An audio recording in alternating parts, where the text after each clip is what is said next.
Դուք տեսեք ինչքան հեշտ ես կարամ հիմա քանդեմ այդ նարատիվը, որ խաղաղություն ա բերել Նիկոլ Փաշինյանը։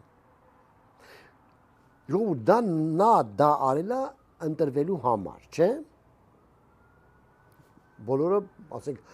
ինչ որ սաղ, ինչ որ խոստացել է, ֆեյք ա եղել, հիմա այդ մեկն է, որ ժողովուրդը հոգնել է պատերազմից, ասել է լավ, վերջ, խաղաղություն ա բերում, ջայնամ ինչ ուզում անի, թող խաղաղություն լինի։ Ժողովուրդ ջան, ասենք, Կիրանցում, որտեղ որ սահմանակաշած, վաղ եղավ մի հատ կրակոց։ Մի հատ ադրբեջանցի կամ Ալիևը ասեց, մի հատ օդ կրակեք։ Ինչ ալնում այդ դեպքում։ Այդ դեպքում լինում է պրովոկացիա եւ խաղաղության այդ ամբողջ փուչիկը միանգամից պայթում է։ Եթե փուչիկը պայթում է, Նիկոլ Փաշինյանը չի ընտրվում։ Այսինքն ՔՊ-ն 100%-անոց կախված է